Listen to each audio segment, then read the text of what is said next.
संभल की जो गंभीर घटना हुई है उसके संदर्भ में सही जानकारी प्राप्त हो सके और उसकी सारी तथ्यों के बारे में हम पूरे प्रदेश को जा करके बता सकें। इसलिए हमारे राष्ट्रीय अध्यक्ष जी ने एक प्रतिनिधिमंडल का गठन किया था मेरे नेतृत्व में।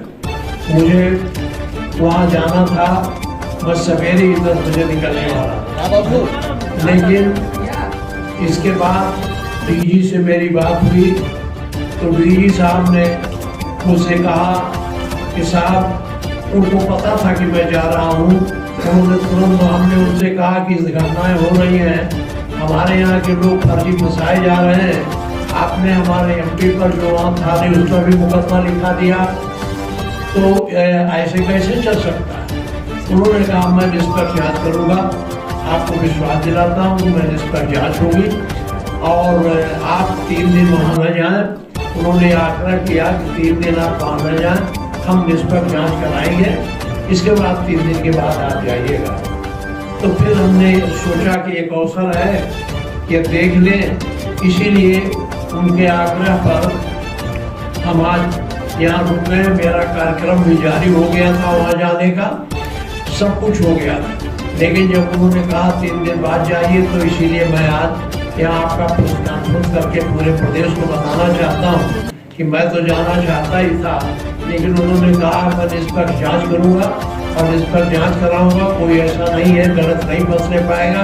इसलिए मैं आज इस कार्यक्रम को यहाँ रुक के प्रेस कॉन्फ्रेंस और पूछे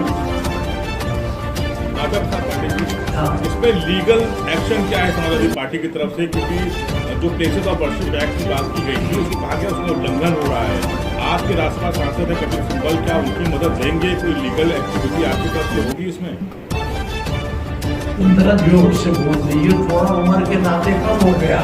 प्लेसेस ऑफ वर्शिप एक्ट को लेकर आपके पार्टी के कई नेता सवाल खड़े कर रहे हैं कि ऐसी घटनाएं क्यों हो रही हैं, मस्जिदों को क्यों टारगेट किया जा रहा है, और आपके राज्यसभा सांसद हैं कपिल सिब्बल, उनकी मदद लेंगे? क्या कुछ लीगल एक्टिविटी करेंगे इसमें आप? देखिए, ये तो हम लोग हमारे राष्ट्रीय अध्यक्ष रणनीति बनाएंगे, उसके हिसाब से होगा। अब ये घटनाएं क्यों हो रही है, इस तरह की घटनाएं क्यों हो रही है, आप जानते हो। आप ये भी जान लो कि जब हमारा मंदिर मस्जिद का विवाद चला था तो 1991 में तत्कालीन प्रधानमंत्री पीपी नरसिम्हा राव से अगुवाई वाली कांग्रेस सरकार के कार्यकाल में प्लेसेस ऑफ वर्शिप एक्ट यानी पूजा स्थल का कानून पारित हुआ। इसमें प्रोविजन बताया, स्पेशल प्रोविजन में बताया गया था। इस कानून के मुताबिक 15 अगस्त 1947 से पहले भारत में जिस धर्म की जो पूजा स्थल था उसे किसी दूसरे धर्म के पूजा स्थल में नहीं बदला जा सकता। अगर कोई ऐसा करने का प्रयास करता है उसे 3 साल की जेल और जुर्माना हो सकता है। इस कानून में यह भी प्रावधान था कि दूसरे धर्म के कब्जे के सबूत मिलने पर भी कोई कार्रवाई नहीं की जा सकती। हालांकि अयोध्या में राम मंदिर के मामले को इस दायरे से बाहर रखा गया। ये कानून जब ऑलरेडी पहले से मौजूद है तो इस तरह से या तो इस कानून को बदल देते, पार्लियामेंट से कानून को बदल के तब इस तरह की कार्रवाई करते, लेकिन ये किसी बात का ये अधिनायकवादी सरकार है, इसलिए अपने मनमानी ढंग से काम करती है, न किसी कानून को मानती है न संविधान को मानती है। अपने फायदे के दृष्टिगत ये सारी कार्रवाई करते हैं, जिसका परिणाम ये संभव का बवाल है। हम नहीं, मैंने इस बारे में अभी मैं जब डीजी से बात कर रहा था तो मैंने नाम लेके कहा कि जियाउर रहमान पर तो उस दिन थे ही नहीं, वो तो बाहर से वो कैसे मुलजिम हो गए। तो उन्होंने हमें जवाब दिया कि ये भड़काऊ भाषण दिए। तो हमने कहा भड़काऊ भाषण क्या हो, अब वो अपने मस्जिद में या कहा क्या बोले, उससे क्या मतलब है। लेकिन मैं निष्पक्ष जांच कराता हूँ। सर, कई लोग मारे गए हैं, 5 लोगों की मौत की बात सामने आ रही है और कह रहे हैं कि कुछ समाजवादी पार्टी के नेताओं के उससे जो है वो गोली चली है। कुछ लोग कह रहे हैं पुलिस ऐसा नहीं है। आपने बोला कि पुलिस 2 तरह के असलाहे रखती है। देखिए, हमने कहा है जी, हमने हमारे घर पर जो पूछने गए थे तो मैंने कहा हकीकत यह है पुलिस बहुत, आप इनके कार्यकलापों को बहुत दिनों से देखते आ रहे हैं। जब ये गोली चलाने की बात करते हैं तो सरकारी बंदूक से गोली कम चलाते हैं। प्राइवेट हमने अपने आँख से देखा है, कई लोग अपने प्राइवेट असलहे जो रखते हैं वो भी लेके पुलिस वाले चलते हैं, इसलिए उसका प्रयोग नहीं करते क्योंकि उसमें ये फंस जाएंगे। सरकारी गोली बरामद हो जाएगी, सरकारी बंदूक बरामद हो जाएगी, पता चल जाएगा तो इसमें सीधे मुलजिम बन जाएंगे। अगर इस तरह से अन्य उससे होता है, और आप जानते हो थानों में तमाम प्रकार के कट्टे असलहे रखे रहते हैं, कब ये प्रयोग कर ले क्या ठिकाना। यानी चोरी के असलहे पुलिस चलाती है।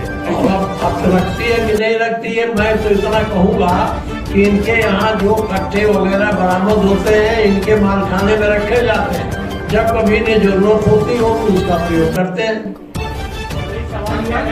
समाजवादी पार्टी के मौजूदा सांसद विधायक के ऊपर सरकार कह रही है कि भाई ये लोग मिलकर बर्दाश्त करके और इन लोगों के समर्थक आपस में लड़े। नहीं, ऐसा हो सकता है। आप बताएं, दोनों 4 लड़के मारे गए और चारों एक दूसरे को मारेंगे, ये संभव है? ये पुलिस जो है अपने बचाव में ये बयान दे रही है, पुलिस अपने बचाव के लिए कुछ भी कर सकती है। आप अभी चुनाव में आपने देखा होगा, आप लोग गए होंगे, हम तो गए हैं, जहाँ वोट पड़ रहा था मैंने देखा है। मैं गांव में गया हूँ, जिन गांव में जाता था मैं, जिसके घर बैठ जाता था उसके घर रात को एलडीएम पहुंच जाते थे, थानेदार पहुंच जाते।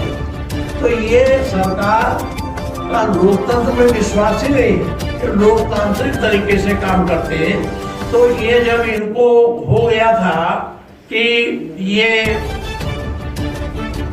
19/11/2024 को सिविल जज चंदोसी के यहाँ याचिका दायर की गई।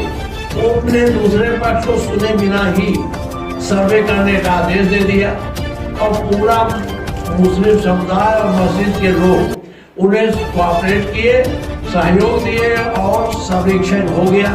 कलेक्टर ने कहा दिया आप दोबारा साक्ष्य की जरूरत नहीं, जो होना था हो गया, कोर्ट में लागू हुआ।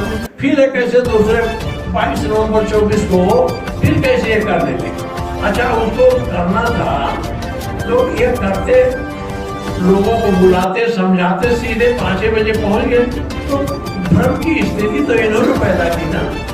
अच्छा, ये सरकार चाहती है इस तरह से उत्तर भारत में सांप्रदायिक तनाव रहे और उसका लाभ ये उठावे। लेकिन सर सरकार ये कह रही है ये जो लोग मारे गए हैं उसमें से एक समुदाय के हैं। देखिए, ऐसा नहीं है।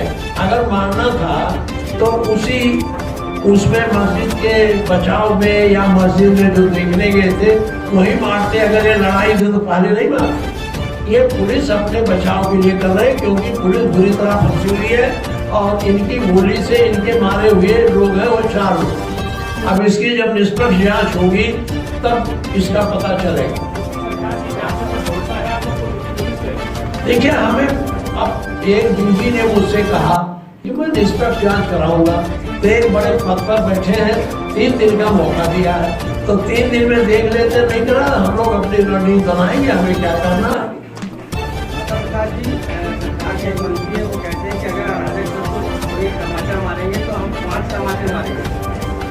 अरे देखिए, अब हम इसको बहुत ज्यादा बात नहीं करना चाहते, लेकिन इतना मैं जरूर कहना चाहता हूँ, जो सरकार है वो सांप्रदायिक भावना से भरी है।